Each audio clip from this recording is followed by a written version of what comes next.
Então, quando naquele dia, né, eu vi, né, uma cena, eu vi umas imagens e que eram realmente muito brutais, eu falei assim, como que eu faço a partir disso, né?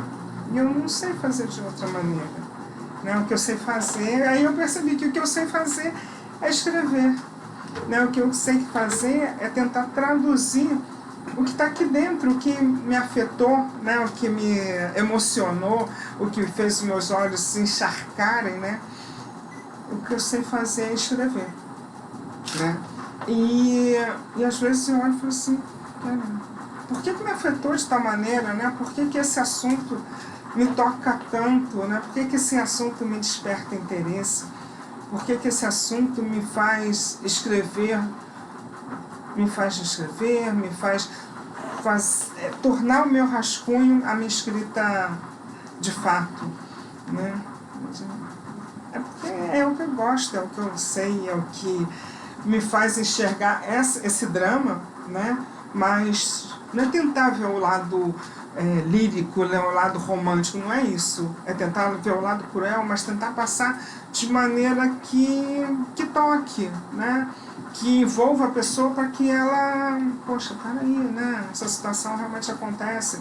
Vira poesia, né? Vira, mas não de uma forma de, é legal, não. Isso é óbvio que todo mundo sabe que não é legal, né? Mas então o meu envolvimento com a poesia é esse movimento de crescimento, de amadurecimento, né? E de me permitir me envolver, né? Com essas coisas. Então, quer dizer, você falou um monte de coisas importantíssimas, né? Que eu acho que seria legal, pelas marcas que você veio pontuando, né, desde um pouco antes da fala da Andréia, e que eu acho que seria legal a gente poder, retomando aos poucos, né, e dentro de que a gente lembrar também, lógico, né, porque poesia tem disso, poesia apaga coisas, né, ela cria silêncios onde não tem, mas uma das coisas assim, que eu acharia interessante a gente retomar, você falou assim, que no meu entendimento, né, se eu entendi corretamente, de dois momentos da escrita da Sol de Paula. Um momento em que você escrevia e gostava de ter a resposta do leitor para. E um outro momento em que você entendeu que, independentemente da resposta do outro, você vai escrever. Exatamente. Não é que a resposta do outro não seja essencial. Claro, é essencial, claro, né? Mas independente disso... Mas ela não pode ser... Ela não pode ser limitadora. Ela não pode, não. Poder pode, tudo pode. A diferença está entre poder e dever. Então, nesse caso, especificamente, eu acho que não deveria ser uma preocupação que te limitasse, que te censurasse no sentido da sua criatividade, da sua escrita, da sua produção poética, porque o que o outro vai achar? Porque se a gente pensar sempre no outro, a gente nunca vai fazer absolutamente nada, porque o outro, no caso, o seu marido, seu companheiro, que legal, ele gostou. Mas ele não é o único outro. Exatamente. Esse que está falando com você, esse Paulo de Carvalho que agora está aqui falando, é um outro. Andréia é um outro. E são, quando se publica, nós temos centenas, um fator multiplicador de outros. Então, veja bem, eu acho que para o criador, para o artista, você vai... Aliás, para todo mundo deveria ser assim, né? A gente parte do princípio em que a gente está criando algo que a gente acredita, que está em nós e que precisa sair. Óbvio que a gente quer se relacionar com o outro, mas não com impedimentos de. Então essa é uma das coisas que você falou, que eu achei interessantíssimo, porque aí fica para mim o seguinte, na segunda fase, onde você já não depende mais da leitura do outro, da crítica do outro, para saber se o que você escreveu é publicável ou não, se é bom ou não, eu acho que daí para frente você se autoriza poeta. Você não precisa que o outro te autorize. Você se autoriza. Aí a gente vai, evidentemente, lidar com todas essas questões da leitura do outro, evidentemente. Quer dizer, essa foi uma questão. Uma outra questão que você falou... Bom, vamos tocando, eu vou lembrando e vou pontuando. André. Eu queria só também destacar uma coisa que eu achei muito interessante quando você fala, né, da poesia, é que a poesia não é só essa coisa harmoniosa, né? Como a interpretação que muitas pessoas, né, têm do que seja poesia, aquilo que eu costumo dizer do mundo cor-de-rosa. Poesia não traduz o mundo cor-de-rosa, né? Poesia é isso isso que te invade, é isso que te afeta, como você também falou, é isso que te agride. Então, poder expressar isso que se recebe, né, do mundo, que se recebe do outro, que se recebe no agir cotidiano, da forma que vem, né? Se vem de forma agressiva, ela é expressa também de forma agressiva.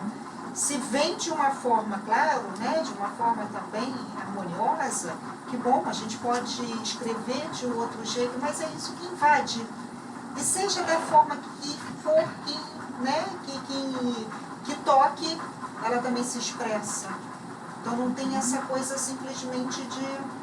É sempre, né, o mundo que se pretende ali muito arrumadinho, muito certinho, né, muito bonitinho. Não, né, poesia não é isso. A poesia tem essa coisa arrebatadora mesmo, né, que pode ser muitas vezes também violenta. Porque o que fez com que ela se expressasse também pode ter sido algo violento. E que eu falo, eu só sei, né, deixar fluir dessa maneira, né, escrevendo que eu deixo fluir realmente o que me choca, né, o que me choca, o que me emociona, o que me alimenta de sonhos também, né. Então a poesia, eu me permito, né, e aí eu me permito navegar por ela, acho que da maneira como ela vem, quanto denúncia, né, enquanto ela vem de uma forma romântica, mesmo que eu não tenha vivenciado tal situação, mas eu me permito a navegar por ali, né, eu me permito, já nem sei mais se eu me permito ou se ela que invade, né? Já nem sei isso, né? Se ela que vem, invade, e aí eu deixo fluir, né? Porque realmente o mundo não é, né, branco com bolinhas cor-de-rosa, não é azul com bolinhas pretas. O mundo é diverso, né? O mundo é diverso mesmo. As situações que a gente vivencia no dia a dia são extremamente diferenciadas, né? E que às vezes nos impõem atitudes também muito diferenciadas, né? E eu tento buscar, né, a minha maneira de me manifestar, né, nesse mundo, então, através da poesia, né, escrevendo, registrando, tentando resgatar uma memória, né, tentando buscar situações já passadas, nem sempre passadas por mim, mas passadas, né, e tentando ver as situações que estão no porvir, né, como é que pode ser daqui à frente, sonhar também, né, que eu acho que quando a gente denuncia, a gente denuncia para que as coisas modifiquem, né, ali à frente, né, não para que apenas se fique estagnada aqui, né. Eu não vou denunciar, eu não vou falar, por exemplo, sobre uma situação que me fere tanto,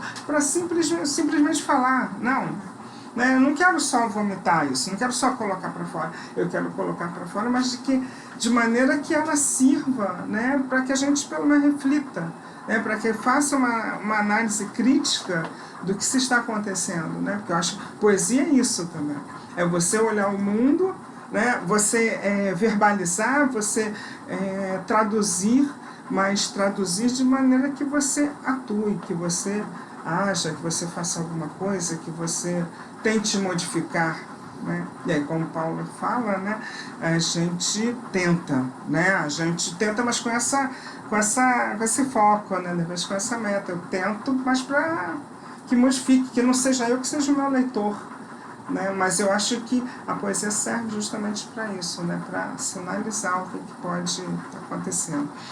Isso é uma outra coisa também a ser destacada, mas eu vou voltar aqui pegando a fala da Andréia, e eu vou puxar tudo que a Andréia disse, que foi pensado da sua fala, que era uma das outras coisas que eu também queria puxar para a gente falar um pouco mais, eu vou puxar pelo lado da estética, porque é uma outra discussão extremamente complexa, né? E que uns acham que essa coisa da estética, como apenas uma explanação do belo, né? Falar do belo, e etc, etc. Eu vou tender até a concordar com isso, né? No sentido mais Platão da coisa, né? Do belo, que é a verdade, a luz, etc, etc, etc. Mas eu vou aqui marcar uma diferença, que está na sua fala também. Porque o trabalho da criação do poeta, o trabalho de criação do poeta, não é traduzir o belo como o branco com bolinhas rosas, não, o azul com bolinhas pretas. Às vezes pode ser pura e simplesmente um pano completamente rasgado e vermelho, né? Vermelho barro, vermelho sangue, vermelho sujo, porque o que importa nessa tradução do belo, na criação poética, é você poder pegar alguma coisa que precisa ser dita, que precisa ser falada, e você falou várias vezes, e eu concordo, precisa ser denunciada. Então, como é que nós vamos denunciar esta coisa?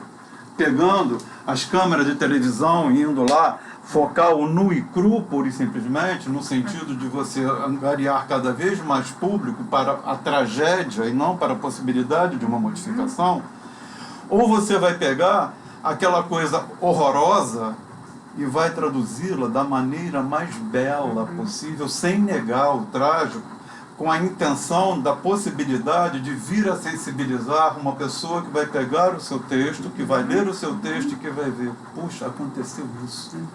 E essa pessoa consegue descrever isso sem dizer o isso da coisa, mas dizendo da gravidade do isso daquela coisa e com a possibilidade, que agora você acabou de dizer de novo, da transformação. Que mesmo que não mude aquela realidade, mas que minimamente, eu prefiro sempre a mudança, mas que minimamente aquilo nunca mais se repita. Porque tem denúncias que a gente faz que não muda, quer dizer, não muda aspas, né? Porque é claro que vai mudar. Não muda no sentido que a gente gostaria, aquele sentido da transformação universal da coisa, né? Mas muda a partir do momento em que pelo menos aquela pessoa que leu, se tocou, se sensibilizou, ela não vai mais fazer, então houve uma mudança. Então, partindo da questão que a Andréa levantou, né, e do que você também falou, dessa questão de você ver uma determinada situação e partir para a denúncia nos seus textos, que a poesia também tem isso, e não ter exatamente essa preocupação de que o meu poema, eu vou fazer só poemas românticos, poemas agradáveis, para que o leitor pegue, assimile. E a outra coisa que eu queria falar, que vai também estar dentro desse escopo, né, da questão da estética, me lembrei, até anotei aqui para não perder de novo. Você falou da sua poesia erótica, e aí você falou alguma coisa, né, sobre a poesia erótica, mas olha só, o poema erótico é a manifestação pura de Eros.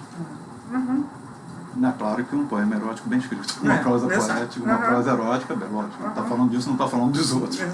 Mas essa é a manifestação pura do Eros, porque é o erótico dentro da criação literária. Então, é puro, né? É Eros puro, né? É erótico, é sensual, é sexual, é explosão de desejos, de quereres e de gozos. Né? Então, eram essas coisas que eu queria pontuar da sua fala, para a gente não deixar passar batido. Deixa passar, né? Não vou nem falar deixar passar em branco, né? A questão da poesia erótica, eu mesma, né, no início, ficava assim, gente, como... Não é considerar uma poesia ou um trabalho inferior, não era isso. Mas, porque normalmente quando você apresenta, né, uma poesia erótica, um conto erótico, as pessoas já te olham e falam assim, isso aconteceu com você, né? Isso você vivenciou. Eu falei, gente, não necessariamente nessa ordem, né? E as pessoas, algumas pessoas, né, olham como se fosse um trabalho secundário, para não dizer um trabalho inferior, né? E eu comecei também a ler, a estudar, a querer me aprofundar um pouco mais e perceber assim, não, é a manifestação da vida, né? De um início, né? De um durante e de uma perpetuação, né? Que seja, e eu vejo aí a poesia indo pelo caminho mais sensual, né? Uma poesia que eu insinuo, né? Vou para uma poesia mais sensual, que eu insinuo, uma poesia erótica com um jogo de palavras, uma brincadeira de palavras que, por exemplo, pode estar mostrando um movimento que vá cada vez ficando mais forte, mais forte, mais forte, até chegar a uma plenitude, chegar a um clímax. Ou eu também posso ir por uma poesia que seja mais escancarada, né? Que seja mais pornográfica. Eu posso. Sim. Sabe por que é poesia? Né? Porque tem todo um trabalho de entrega, tem todo um trabalho também de ter uma certeza, um amadurecimento de poder dizer assim, não, eu escrevo também. Né? Eu escrevo o erótico da mesma maneira como eu escrevo um romântico, né? Passo por um infantil, passo sem querer, eu não fico muito preocupada que, não, eu só tenho que seguir uma linha de raciocínio. Não, eu vou seguir o raciocínio que me atinge naquele momento. Né? Às vezes eu não estou nem, né? Não tô, o assunto em voga não está sendo aquele, mas, sei lá, uma imagem que surgiu para mim, né? Aquilo ali já consigo visualizar mais ou menos o poema, já fico imaginando onde eu quero chegar. Né? E aí, se saiu, né, uma poesia erótica, eu já fico super feliz também, né? Sem nenhuma censura. E eu digo mesmo, eu vou escrever sem essa censura. Porque agora eu já posso afirmar, não fico aguardando, né, a aprovação do outro. Você já, né, se autorizou. Já, né? me autorizei. Né? Então eu já me autorizei, inclusive, né, a escrever, né, seguindo esse caminho, esse gênero. Tanto que em fevereiro eu participei de um concurso aí pela editora Costa também, né, que é lá de Salvador. Eu participei eles têm uma antologia que é só de poesias e contos eróticos. Eu mandei a poesia, minha poesia ficou em segundo lugar, a publicação sai ano que vem, sai acho que em maio, né? E o conto, eu também fui premiada, né, tanto com a poesia quanto com o conto erótico. O que eu acho assim, que a grande questão é a gente se permitir, né? Se permitir. E eu vou achar algo aqui. Eu vou achar. Tá? No meu sofá. Mas agora. Bem, então eu aproveito mais a pausa para destacar mais uma coisa, né? Que é o seguinte, você, de novo da sua fala, lógico, né? Que você fala da possibilidade de ter uma escrita erótica, onde você pode se utilizar até da pornografia. E eu acho que é totalmente lícito. Totalmente lícito. E às vezes é necessário que, e destacando que uma literatura que recorra ao uso da pornografia não é necessariamente uma escrita obscena. E tem momentos em que a escrita vai ter que ser obscena, sem usar pornografia. Porque a descrição de alcovas, só quem sabe são as quatro paredes. Então, quando você vai traduzir alcovas para fora, aí a poesia é fantástica, porque ela te dá instrumento de você dizer tudo das alcovas sem citar. Então você vai ter em alcova e tem que ter erótico. Né? Seja lá quem for que estiver nas alcovas. O erótico está presente, está ali. Agora, se quem está lá dentro ele quer ser obsceno, quer ser pornográfico, quer ser santificado, quer ser beato, aí vai do que o momento está clamando para que você escreva aquilo. Então eu acho que é uma outra coisa que aí você também colocou, que é preciso tirar determinados tabus da escrita. E a outra coisa que você também colocou, mas é uma discussão já que vem de longa data, né? É parar de ler os textos focado no autor. Um texto, né, uma poesia erótica da Sol de Paula não é a Sol de Paula, é o texto que ela escreveu. Não significa que ela seja ou não seja aquilo. Está apenas descrevendo. Ou então eu vou descrever, não, eu vou pegar, como é que é, o Ulisses. Quer dizer que o autor, quando fez aquilo, ele tinha vontade de fazer todas aquelas atrocidades que lá aconteceram? Não. Ele está apenas descrevendo como a coisa poderia ter sido, como a coisa foi. Então você vê que a gente está aqui, já fiz várias interrupções, mas eu acho que está sendo legal porque você está trazendo coisas que eu estou achando importantíssima deixar marcada, né? Porque são discussões antigas. Só para fechar, eu vou usar um outro que não é assim, o autor da minha predileção, eu já sei que eu vou ouvir um monte de crítica pelo que eu vou dizer agora.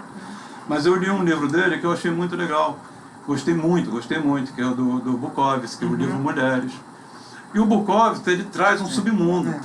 Né? Ele traz um underground, ele traz o subterrâneo, só que ele descreve aquilo maravilhosamente bem. Então, mais uma vez, a questão da estética. O que ele fala pode ser feio, pode não ser feio, mas ele traz submundo. Ele traz uma realidade completamente diferente da realidade das mesas dominicais. Ele traz uma outra história, ele traz um outro universo de coisas. Só que ele descreve tudo aquilo de maneira maravilhosa. Ele consegue traduzir aquilo tudo de forma bela. Bela não no sentido de branco com bolinhas rosas. Obrigado. Pode. Eu vou filmar de novo, deixa só um instantinho.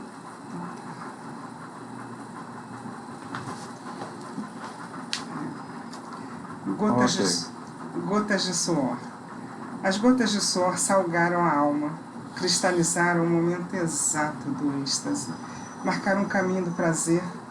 Teu sorriso estampado na minha cara, tal qual o espelho que reflete uma cumplicidade rara, uma cena, vários ângulos de uma mesma visão, perfeição. Se existe, claro que existe, se perpetua na tua mão agarrada à minha perna, nos entrelaça, os teus dentes cravados em meu pescoço te alimenta, o teu cheiro em minhas entranhas me sustenta, o teu gosto é minha língua, me amamenta, o teu olhar sereno me alisa, o teu gemido intenso me enlouquece. O nosso gozo preenche a cama como o sol ilumina a lua. Nosso encaixe único e perfeito me faz flutuar em tuas memórias. Minha saliva agridoce escorre pela tua íris como quem saboreia o fruto maduro. Teu bronzeado se confunde com a minha cutis, como quem se bronzeia no final de tarde. Nossos líquidos quentes nos embriagam e viciam, como quem se surpreende no rompante atrevido do cavalgar, gota a gota de suor a nos salgar. E algumas pessoas olham e falam assim, mas isso aconteceu com você? Né? Mas isso, como que você vai falar, como você considera o erótico de maneira suave? Falei, depende, tem momentos que eu vou na coisa mais agressiva, né? Mas tem momentos que eu quero falar do erótico de maneira mais suave mesmo, sabe? De maneira mais sensual, mas deixando a se desvendar, a se revelar no momento seguinte, né? Então, o erótico, para mim, me permite essa escrita, assim como algumas outras, de maneira mais profunda, mais aberta, né? Mais direta, né? Eu acho que toda e qualquer escrita tem que me permitir a isso, né? Às vezes eu acho muito interessante, né? Como ainda tem pessoas que se chocam e falam assim, gente, mas é um erótico, esse, por exemplo, é um erótico mais tranquilinho, né? Mais suave, não tá sendo tão direto, mas como ainda as pessoas falam assim, como falou, né? Mas é a Sol de Paula, né? É a mesma Sol de Paula que de repente escreve algo falando das mulheres, é algo falando da criança, que é algo falando do amor, né, de maneira mais lírica. Também é Sol de Paula, é o texto da Sol de Paula, e como Paulo, né, comentou, como ele faz a referência. Então, a escrita para mim é navegar das mil maneiras possíveis, e sempre tentando buscar 1001, né? Se eu não vejo limitação. Acho que para a criatividade você tem que se permitir, tem que deixar realmente fluir, né? Eu queria só um parênteses rápido aqui, que na minha fala anterior eu acho que eu falei Ulisses, não era Ulisses não, é Aquiles. Eu acho que eu falei Ulisses. Falei Ulisses, não, Aquiles. Então... Eu estou bebendo. Eu trouxe para vocês aqui. Obrigado. Vai lá, dá sequência, tá ótimo. Na sequência, deixa eu ver por onde mais eu caminho. Não quer perguntar? Agora? Estou formulando. Porque o Paulo está perguntando já está tudo que eu já sei. Então tem que ter um fato novo para que eu possa. Eu gosto muito, quando tenho possibilidade, de ler, né, o que eu escrevo, e a partir daí acho que a gente também pode, Sim, né, pode. sei lá, falar a respeito, né?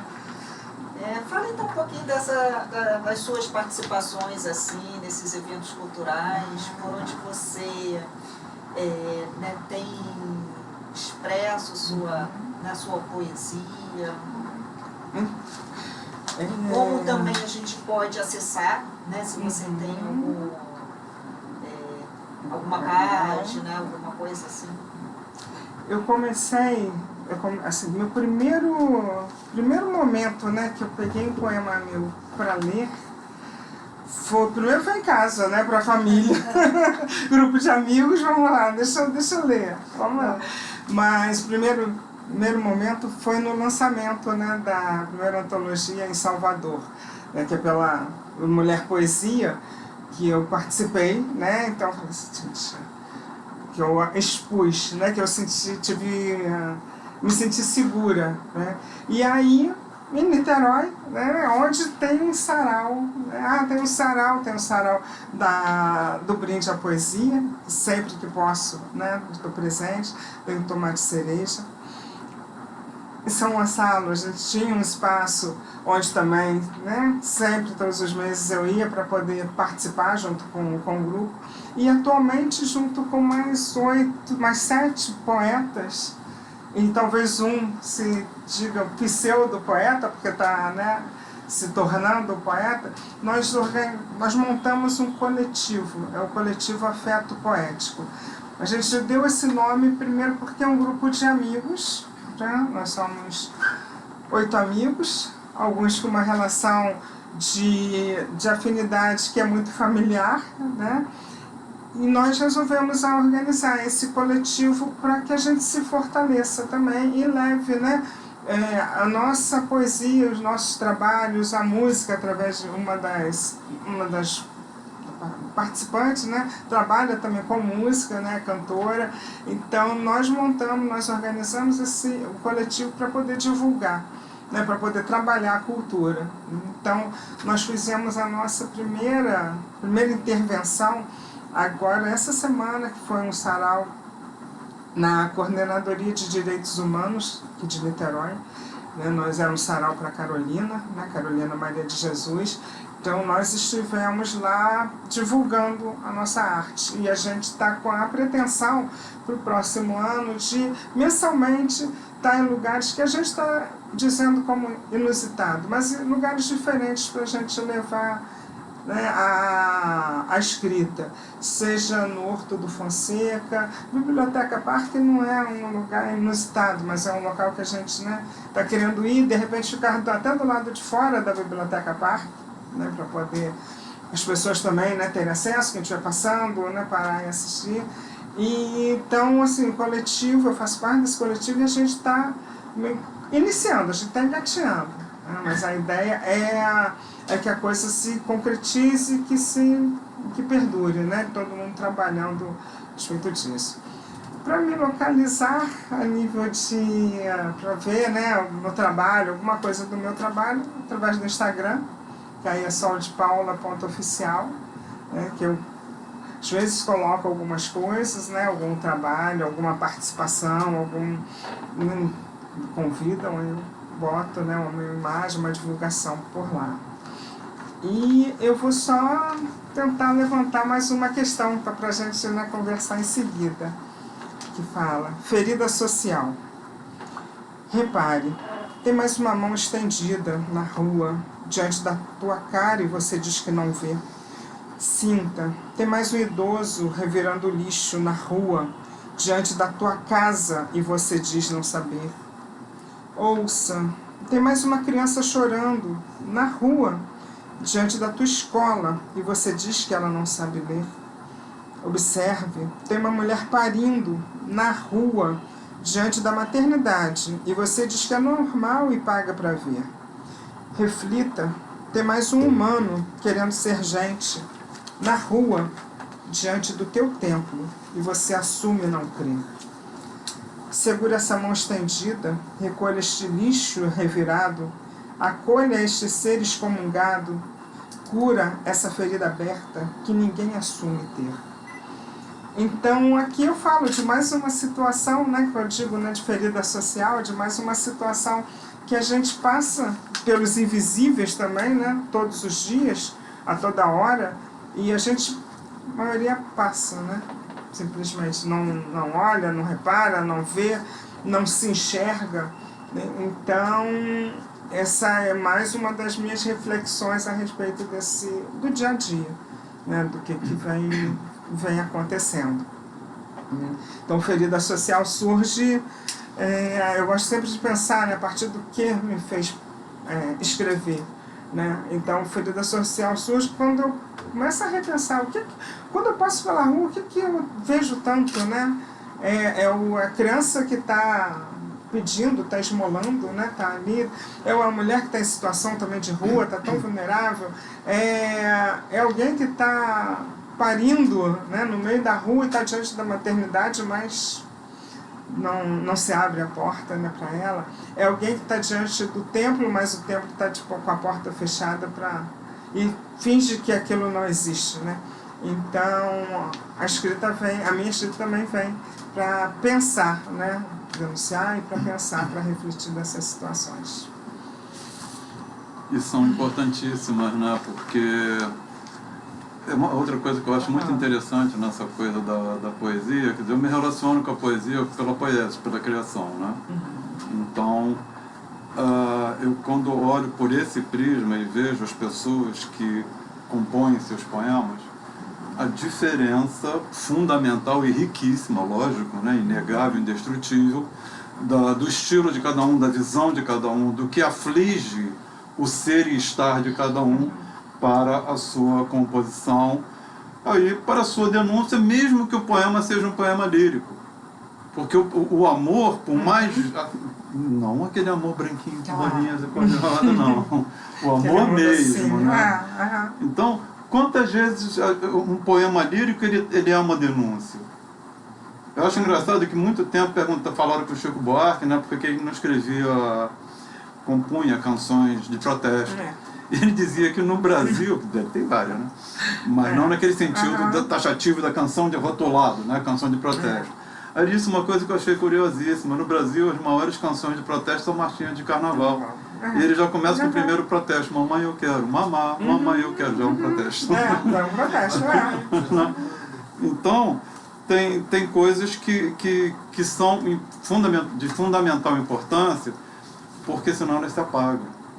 Além de não existirem no momento, né, que se faz necessária essa denúncia, mas um poema a gente compreende a poesia como algo que vai ficar, né?